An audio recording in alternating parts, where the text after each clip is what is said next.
Olá, esse vídeo é sobre a separação e o refino do petróleo e da hulha, e o grupo é composto por mim, Clodoaldo, pela Amanda, pela Mirella e pelo Pedro Gabriel. Nós somos estudantes do IFMS Campus Aquidauana e o trabalho é referente à disciplina de Química 5. Primeiramente, nós vamos falar sobre o petróleo.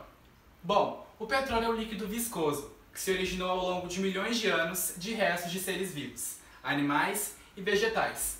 Se trata de um composto insolúvel em água, cuja densidade é menor que a água e é uma mistura complexa de hidrocarbonetos, alifáticos, alicíclicos e aromáticos. Depois da extração, algumas impurezas podem entrar em contato com o petróleo.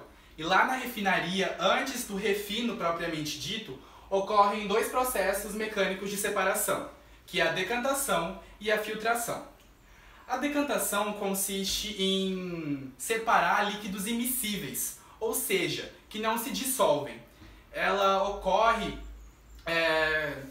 na separação desses líquidos através da densidade. Por exemplo, aqui nesse caso vai separar a água do petróleo. Então, como a água é mais densa que o petróleo, ela tende a ficar na parte mais inferior e o petróleo na parte mais superior, ocorrendo essa separação. Já na filtração, o petróleo no caso passa por uma espécie de malha fina ou de um filtro para separar os componentes sólidos dele. No caso vai ser argila, areia, e aí esses componentes sólidos vão ficar retidos nesse filtro e ocorrendo essa separação. Bom, depois de passar pelos processos mecânicos de separação, o petróleo ele vai para o interior da refinaria e começa a passar pelo processo de destilação. Bom, primeiro ele vai para a destilação fracionada, que é baseada na diferença da temperatura de ebulição dos hidrocarbonetos. Primeiro esse petróleo vai ser aquecido em um forno e depois ele entra na torre de destilação, onde, de acordo com os vários níveis da torre, determinados compostos serão separados.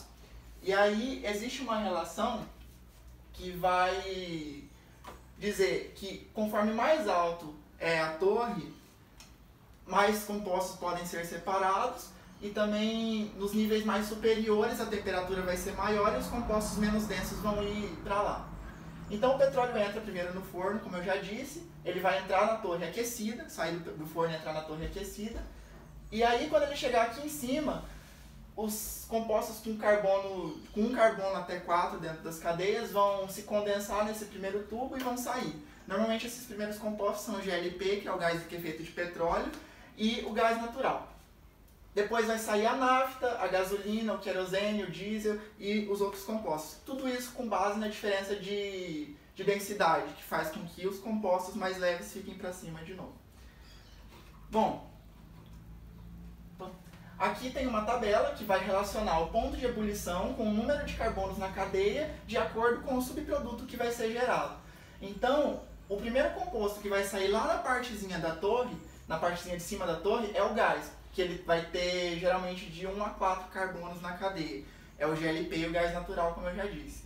Depois vai vir o grupo de compostos nafta, que vai ter de 5 a 9 carbonos dentro da cadeia, vai ebulir a 70 graus, e assim sucessivamente. Gasolina, querosene, diesel, lubrificantes, óleo combustível e asfalto.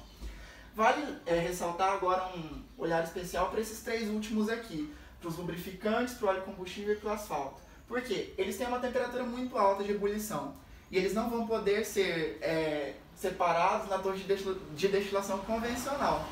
Então a gente vai jogar eles para uma segunda torre de destilação que vai ter uma pressão menor do que a pressão atmosférica, que vai fazer com que o ponto de ebulição deles baixe e aí a gente consiga separar eles mais facilmente. E também porque se a gente atingisse uma temperatura muito alta lá na torre de destilação, esses hidrocarbonetos maiores dos três últimos grupos, eles começariam a ser quebrados. Então esse não é o nosso objetivo nessa etapa. Então na destilação, essa etapa se chama destilação a vácuo, que vai separar os compostos com a pressão menor. E aí aqui a gente vai ver a graxa, parafina, betumen e outros compostos mais pesados, como os compostos asfálticos, as ceras que estão dentro do grupo das parafinas. Bom, e agora nós temos algumas estruturas dos compostos que são gerados nas destilações. Então o primeiro composto que sai lá em cima da torre, como eu já falei, vai ser o GLP e o gás natural. Aqui eu coloquei a fórmula do propano e do butano, que são os gases que fazem o GLP comum, que é o gás de cozinha que a gente usa. Aqui tem um componente do grupo nafta, esse aqui vai ter 1, 2, 3, 4, 5, 6, 7, 8, 9 carbonos. Aqui nós temos a gasolina, que é um composto de uma mistura de heptano e isoctano. Aqui nós temos o querosene, que vai ser uma mistura de hidrocarbonetos também, que vai servir como combustível para avião, principalmente naftaleno e fenantreno. Aqui nós temos o óleo diesel também, que é bastante usado como combustível. Os óleos lubrificantes, que já são moléculas de cadeias mais longas, por isso eu simplifiquei aqui a estrutura delas. A mesma coisa vale para os óleos combustíveis, que também são moléculas gigantescas, então são 62 átomos de carbono aqui. E aí o asfalto, que é o maior de todos, que é do grupo asfalteno. Como o Pedro falou, na destilação não ocorre a quebra de moléculas. Isso vai ocorrer aqui no craqueamento, no cracking, onde cadeias de moléculas maiores e de elevada massa molar vão se quebrar em cadeias menores e de massa molar menor também. Nós temos o craqueamento térmico e o catalítico. No térmico, o petróleo vai ser submetido a elevadas pressões e temperaturas, e no catalítico tem a presença do catalisador e a ausência de oxigênio. Esse processo de refino é importante porque a partir de um único composto podem ser gerados outros, para suprir a demanda dos derivados do petróleo, a demanda mundial. No caso, a partir do óleo diesel podem ser gerados o querosene e a gasolina. E também temos a reforma catalítica, o reforming, onde são as moléculas dos derivados do petróleo são reformuladas, reestruturadas, e os hidrocarbonetos de cadeias normais são transformadas em hidrocarbonetos de cadeias ramificadas a partir da reação de isomerização, e os hidrocarbonetos também de cadeia normal podem ser transformados em hidrocarbonetos de cadeia cíclica e aromática. Por exemplo, na octanagem da gasolina, assim como o Pedro já falou anteriormente, a gasolina podem ser agregada a ela cadeias ramificadas, cíclicas, aromáticas, o que faz com que a qualidade dessa gasolina fique melhor. Bom, agora vamos falar da hulha. Os carvões minerais naturais formam a crosta terrestre, devido à transformação química que acontece na madeira que foi depositada no solo há anos atrás. Com a ação de micro-organismos, aumento de temperatura e a pressão do ambiente, o material vai perdendo umidade, hidrogênio, oxigênio, nitrogênio e outros componentes, dando assim a origem a um carvão puro, ou seja, um carvão rico em carbono. Bom, um dos carvões fósseis mais importantes e abundantes é a hulha, também conhecida como carvão-pedra. O Brasil produz cerca de 10 milhões de toneladas desse carvão, devido à sua alta importância para vários segmentos e indústrias. Então, sendo assim, ela é muito importante para a economia do país.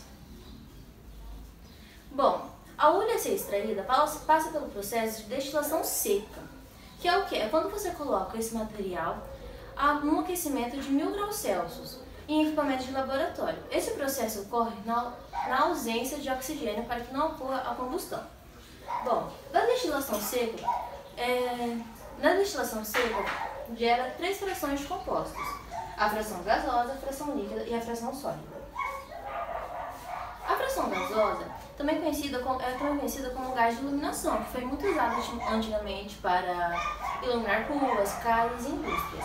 49% dela é composta de hidrogênio, 34% de metano, 8% de dióxido de carbono e 9% são de outros gases em menor proporção. A seguinte fração é a fração líquida, que é composta pelas águas amoniacais, que são águas derivadas da amônia.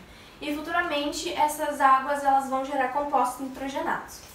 A segunda parte da fração líquida é o alcatrão de hulha. Esse alcatrão de hulha ele se subdivide em 2% de óleo leve, composto por benzeno, tolueno e etileno, 12% de óleo médio, composto por fenóis, 10% de óleo pesado, que é composto por compostos baseados em naftaleno, 25% de óleo de antraceno, que possui antraceno, fenantreno, criseno e carbazol, e 51% de piche. Já a fração sólida, ela corresponde ao carvão coque, que é muito utilizado nas siderúrgicas para a produção de aço. Esse é um esquema que a gente colocou aqui, que ele basicamente resume essa parte da hulha, colocando aqui a fração gasosa, líquida e todos os compostos gerados por eles.